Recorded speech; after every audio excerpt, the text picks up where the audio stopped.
जय श्री राधे कृष्णा। आज मैं आपको बताने वाली हूँ कि मंदाकिनी नदी का प्रकट कैसे हुआ और उनको धरती पर किसने लाया। किसी समय की बात है, धरती पर 100 वर्ष का दुर्भिक्ष पड़ा, यानी कि अकाल पड़ा, यानी कि अनावृष्टि हुई, यानी बारिश 100 वर्ष तक नहीं हुई। तो 100 वर्ष तक अगर बारिश नहीं हुई तो नदी, तालाब, झरने, जितने भी पानी के स्रोत थे वो सब सूख गए थे। कहीं कुछ पानी नहीं था, खेती नहीं थी, खेतों में दरारें पड़ गई थी, कोई भी हरे पत्ते, घास फूस कुछ भी नहीं थे, फल फूल कुछ नहीं थे, सभी वृक्ष वीरान पड़े हुए थे। पतझड़ जैसे लग रहा था मानो पूरा सृष्टि पतझड़ ले लिया हो। और अगर पूरा सृष्टि पतझड़ ले ले तो वायु में भी, वायु लेने में यानी कि हवा का स्रोत कम हो जाएगा। सब भूख से, प्यास से और वायु के अभाव में सब त्रस्त हो रहे थे, व्याकुल हो रहे थे और सब इधर उधर भाग रहे थे। और जितने भी ऋषि मुनियों के आश्रम थे उनके भी शिष्यों ने उनको छोड़कर कहीं कहीं दूर देशाटन के लिए सब चले गए, जहाँ कहीं बहुत दूर। तो इसी समय कहते नहीं हैं, इसी समय माँ दुर्गा ने अपने पलकों के जल से सागों का सींचा और उस साग को सींचकर पृथ्वी पर प्राणियों के लिए भूख मिटाने का एक स्रोत तैयार किया, उत्पन्न किया। और इसलिए तभी से माँ दुर्गा को शाकंभरी भी कहते हैं।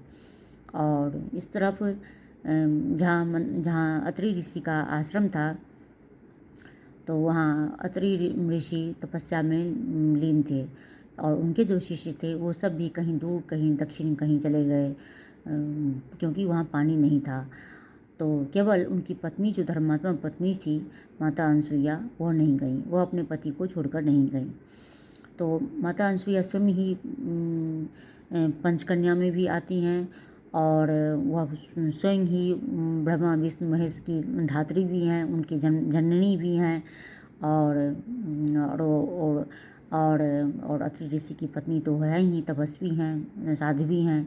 और उनके लिए मैं क्या शब्द बोलूँ, मेरे पास शब्द ही नहीं है।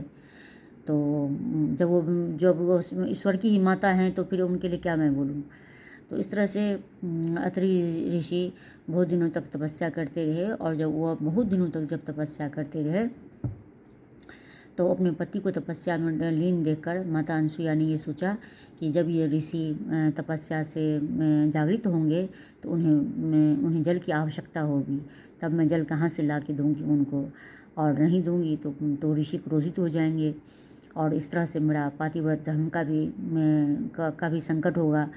तो उन्होंने भी तपस्या करनी शुरू कर दी। जब उन्होंने तपस्या की तो तपस्या करते करते जब बहुत दिन उनका बीत गया, तब वह तपस्या से उनकी निद्रा भंग हुई और वह कहीं अपने कुटिया से बाहर निकलकर कहीं दूर थोड़ा गई। जब वहाँ दूर गई तो वह देखी कि एक सफ़ेद साड़ी में कोई स्त्री सामने से आ रही है। तो उन्होंने कहा कि उन्होंने उनको प्रणाम किया, उन्होंने भी उनको प्रणाम, दोनों ने एक दूसरे को प्रणाम किया। तो माता अनसुईया ने कहा कि हे देवी, आप कहाँ से आई हैं और कहाँ जा रही हैं। तो उन्होंने कहा कि मैं गंगा हूँ और मैं भ्रमण कर रही हूँ और मैं आपकी तपस्या से प्रसन्न होकर मैं यहाँ आई हूँ। तो माता अनसुईया बड़ा ही प्रसन्न हुई कि आप अगर गंगा हैं, तो उनको तो पहले विश्वास नहीं हुआ, आप गंगा हैं तो आप जल उत्पन्न कीजिए। तो उनका लो, अभी मैं उत्पन्न करती हूँ, तुम ऐसा करो, तुम एक गड्ढा थोड़ा सा खोदो और देखो उसमें जल आएगा। तो माता अनसुईया ने किसी भी वस्तु को हाथ में लेकर मिट्टी को थोड़ा सा खोदा तो उन्होंने तुरंत उसमें जल को प्रकट कर दिया। तो थोड़ा सा वो बड़ा गड्ढा उन्होंने खोदा तो उसमें भी जल प्रकट हो गया। तब उन्होंने सोचा कि जहाँ सचमुच में गंगा है, तो उन्होंने कहा कि मैं ये जल पी लूँ। तो हाँ, पी लो। तो उन्होंने जल को भी पिया, उन्होंने स्नान भी किया। तो फिर वो बहुत प्रसन्न हुई और उन्होंने कहा कि हे गंगे, आप यहीं रह जाओ, मेरे पति तपस्या में लीन हैं और जब वह तपस्या से उठेंगे, जागृत होंगे, तो उन्हें जल की आवश्यकता होगी।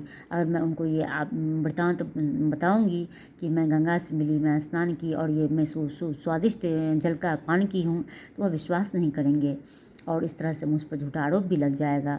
और तो उन्होंने कहा कि हाँ ठीक है, कोई बात नहीं। तो तब उन्होंने जब वह अपने कुटिया में गई तो उनके पति तब तक अत्रि ऋषि जागृत हो चुके थे और उन्होंने सारी वृत्तांत उनको बताई। तो बड़ा आश्चर्य उनको हुआ कि ऐसे कैसे संभव है। तब ऋषि उनके साथ आए, और जब बहुत दूर तक आए तो उन्होंने देखा कि गड्ढे में पानी है। तो ऋषि ने भी बहुत खूब स्नान किया और खूब भर के जल पिया, स्वादिष्ट मृदु जल था, वह बहुत बहुत पिया, बहुत प्रसन्न हो गए। तब उन्होंने माता अनसुईया ने उनको गंगा जी से सादर निवेदन किया, आग्रह किया, उन्हें प्रणाम करती विनती करके कहा कि हे देवी, आप यहीं विराजिए, और ताकि सब संसार यहाँ पर सारे संसार चल सके, सृष्टि का सृजन हो सके, और सभी भूख प्यास से जो व्याकुल हैं, पशु पक्षी मृग आदि जो जीव जंतु जो बचे हुए हैं, वो सब उत्तृप्त हो जाएंगे और उनका उद्धार होगा। तो गंगा ने कहा कि ठीक है, मैं यहीं रह जाती हूँ। तब वह गंगा वहीं रह गई, जो कालांतर में मंदाकिनी के नाम से जानी गई। तो मंदाकिनी नदी चित्रकूट में पड़ता है, जो अभी के वर्तमान में मध्य प्रदेश और उत्तर प्रदेश के मिर्ज़ापुर ज़िले के अंतर्गत आती हैं। थोड़े से मंदाकिनी मिर्ज़ापुर में आते हैं और थोड़े से मध्य प्रदेश में चले जाते हैं, बैरियर होने के हिसाब से।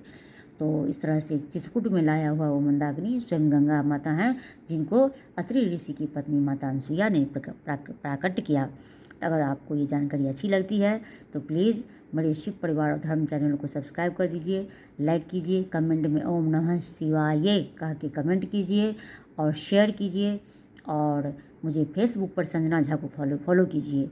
धन्यवाद। हर हर महादेव। शिव शिव। जय माँ दुर्गा।